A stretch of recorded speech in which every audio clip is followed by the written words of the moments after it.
வணக்கம். நான் உங்கள் ஜெயா.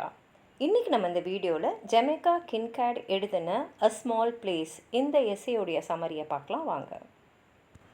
இது ஒரு நான் ஃபிக்ஷன். இது பப்ளிஷ் ஆன வருஷம் 1988. இதில் 4 பகுதி இருக்குது. ஒரு புஸ்தகம் அளவுக்கு அவங்க இந்த எஸ்ஸே எழுதியிருக்காங்க. இதில் கின்காட் ஆன்டிகுவாவில் வளர்ந்த அந்த அனுபவத்தை பற்றி எழுதியிருக்காங்க. அதே சமயத்தில் இதை ஆன்டிகுவன் கவர்மெண்ட் எப்படி நடந்துக்குது, அந்த நாடு ஒரு சுற்றுலாத்துறையாக இருந்து அந்த சுற்றுலாத்துறை எப்படியெல்லாம் அங்கே இருக்கக்கூடிய பழங்குடியினர் மக்கள் மேலே அவங்களோட தாக்கத்தை ஏற்படுத்துகிறாங்க.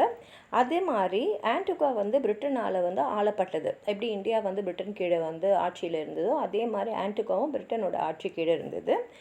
அந்த லெகசி இன்னும் எப்படி இருக்குன்றதை பற்றியெல்லாம் இந்த புத்தகத்தில் இந்த 4 செக்ஷன்லையும் எழுதியிருக்காங்க. முதல் பாட்டில் அவங்க நேரடியாகவே ரீடர்ஸ் கையில் பேசுகிறாங்க. பேசி என்ன சொல்கிறாங்கன்னா, இங்கே வரக்கூடிய அந்த சுற்றுலா பயணிகளோட அனுபவங்கள் எப்படி இருக்கும் அப்படின்றத அவங்க சொல்கிறாங்க. இப்போ அவங்களே ஒரு ஏர்போர்ட்டில் அந்த ஏரோப்ளேன்லேருந்து இறங்குறதுலேருந்து அந்த டூரிஸ்ட் போய் ஒரு இடத்துல தங்குறதுலேருந்து சுற்றி பார்க்குறதுலேருந்து எல்லாமே அவங்க சொல்லிக்கிட்டே வராங்க. சொல்லும் போது அவங்க எதுக்கு முக்கியத்துவம் தராங்கன்னா, அந்த நாட்டில் இருக்கிற டூரிசம் இண்டஸ்ட்ரி அங்கே இருக்கக்கூடிய ஆன்டிகுவன்ஸை பயணிகளாக வர இந்த வெள்ளை சுற்றுலா பயணிகளை ஒயிட் டூரிஸ்ட் கிட்ட ஒரு வேலையாளாக தான் நடத்துகிறாங்க அப்படின்றத சொல்கிறாங்க. அதே மாதிரி வரக்கூடிய டூரிஸ்ட்டும் அவங்க எதை பார்க்குறாங்களோ அதுதான் ஆன்டிகுவா நினச்சிக்கிறாங்க. ஆனால் உண்மையான ஆன்டிகுவா அவங்க தெரிஞ்சிக்கல, அதை புரிஞ்சுக்கவும் இல்லை. ஏன்னா இங்கே வர டூரிஸ்ட்லாம் அவங்களுடைய வழக்கமான பணியிலேருந்து அந்த வழக்கமான ஒரு வாழ்க்கையிலேருந்து அந்த போகிற இடம்லேருந்து தப்பிக்கிறதுக்காக ஒரு வெக்கேஷன் மாதிரி தான் இங்கே வராங்களே தவிர அவங்க ஆன்டிகுவா பற்றி தெரிஞ்சுக்கணுன்றதுனால வரல.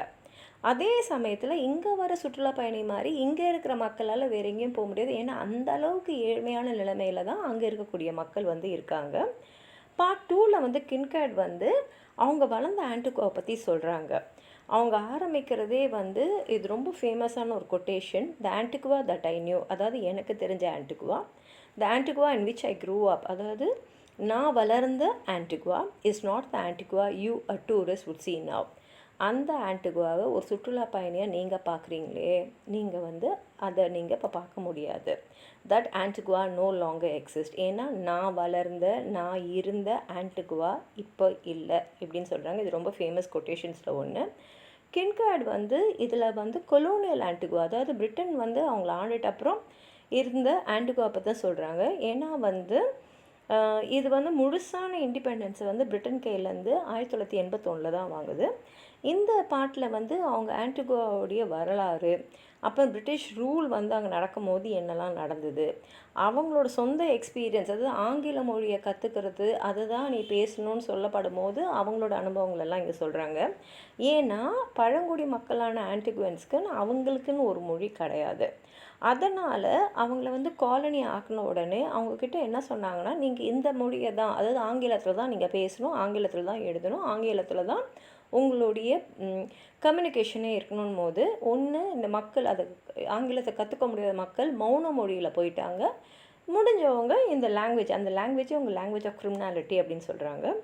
பார்ட் 3ல் அவங்க போஸ்ட் கொலோனியல் ஆன்டிகுவா, அதாவது பிரிட்டன் அவங்கள ஆட்சி செஞ்சுட்டு அதுக்கப்புறம் அவங்களுக்கு விடுதலை கொடுத்து போயிட்டப்புறம் இந்த ஆன்டிகுவா பற்றி சொல்கிறாங்க. இப்போ இருக்கக்கூடிய அந்த அரசாங்கத்தில் இருக்கக்கூடிய கரப்ஷன், அதே சமயத்தில் அங்கே இருக்கிற லைப்ரரி, ஏன்னா கல்விக்கு முக்கியத்துவமே கொடுக்கல அப்படின்றது இங்கே சொல்கிறாங்க. அந்த லைப்ரரியை கொஞ்சம் ரிப்பேராவது பண்ணலான்னு சொல்கிறாங்க. அதே மாதிரி மினிஸ்ட்ரி ஆஃப் கல்ச்சரையும் பற்றி அங்கே கிரிட்டிக் பண்ணுறாங்க. அவங்க என்ன சொல்கிறாங்கன்னா, அந்த அடிமைத்தனமும் அவங்க போயிட்ட அப்புறம் இருக்கக்கூடிய ஆன்டிகுவா பற்றியும் நிறையா சொல்கிறாங்க. இப்போது மக்கள் அவங்க பேசுகிற விதம், அவங்க இன்னும் அந்த அடிமைத்தனத்தை நினச்சின்னு இருக்கிறது, இதெல்லாமே இந்த அடிமைத்தனத்துக்கு பின்னாடி ஏற்பட்ட விளைவுகள் அப்படின்றாங்க. அதே சமயத்தில் இந்த செக்ஷனில் தான் இந்த புக்கோட டைட்டில் அ ஸ்மால் பிளேஸ் தான் இந்த புக்கோட டைட்டில், அதை பற்றியும் பேசுகிறாங்க. அதாவது ஆன்டிகுவா நிஜமாகவே ஒரு சிறிய நாடு தான். ஆனால் அதே சமயத்தில் அங்கே இருக்கக்கூடிய கம்யூனிட்டி ஒருத்தர் ஒரு வகையில் தொடர்போடையே இருந்திருக்காங்க. ஏன்னா அவ்வளோ பக்கம் இருந்திருக்காங்க. அதனால் சின்ன பிளேஸாக இருந்தாலும் அந்த இடத்துல பார்த்திங்கன்னா வெளிநாடுகள்லாம் நிறைய இன்வெஸ்ட் பண்ணியிருக்காங்க. அதே சமயத்தில் அவங்க வாழ்க்கை முறையிலையும் அவங்க கொஞ்சம் கொஞ்சமாக இன்டர்வியூனும் பண்ணியிருக்காங்க. அதே சமயத்தில் போஸ்ட் கொலோனியல் ஆன்டிகுவாவில் நிறைய கரப்ஷனும் இருக்குன்றாங்க. அவங்க இது செக்ஷனில் வந்து ட்ரக் இண்டஸ்ட்ரி, அதாவது போதை இண்டஸ்ட்ரியை பற்றி பேசுகிறாங்க, ஸ்விஸ் பேங்கிங்கை பற்றி பேசுகிறாங்க, ஃப்ரெஞ்ச் கவர்மெண்ட் அவங்களுக்கு செஞ்ச உதவிகளை பற்றி பேசுகிறாங்க, ஜாப்பனீஸ் கார் டீலர்ஷிப்ஸை பற்றி பேசுகிறாங்க, அப்புறம் சிரியாலேருந்து லெபனீஸ்லேருந்து வந்த இன்வெஸ்டர்ஸை பற்றியெல்லாம் இந்த பகுதியில் பேசுகிறாங்க. கடைசி பகுதியான பார்ட் 4ல் அவங்க வந்து ஆன்டிகுவா அதோட இயற்கையான அழகை தொலைச்சதை பற்றி பேசுகிறாங்க. ஏன்னா ஆன்டிகுவா வந்து ஒரு சின்ன இடம். அதோடைய வரலாறு பார்த்திங்கன்னா, கொலம்பஸ் வந்து 1493 வந்து ஆன்டிகுவா வந்து அவர் அமெரிக்காவை கண்டுபிடிக்கிற மாதிரி கண்டுபிடிக்கிறாரு. அதுக்கப்புறம் வந்து பார்த்திங்கன்னா அதை வந்து பிரிட்டன் வந்து அவங்கள ஆட்சி கீழே கொண்டு வந்துடுறாங்க. பின்னாடி பல வருஷங்களுக்கு அப்புறம் தான் அவங்களுக்கு வந்து விடுதலை கிடைக்கிது.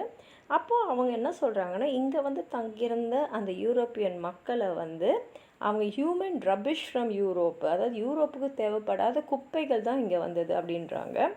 அதே சமயத்தில் உண்மையான ஆன்டிகுவன்ஸ் வந்து இப்போ யாரெலாம் இருக்காங்களா, அப்போ அடிமையாக இருந்தவங்களுடைய சந்ததியினர் தான் இப்போ இங்கே இருக்காங்கன்னு சொல்லிட்டு அவங்கள பற்றி அவங்க என்ன சொல்கிறாங்கன்னா, Nobel and exalted human beings, அதாவது அவங்களுக்குள்ளே வந்து அந்த கண்ணியம் இருக்குது.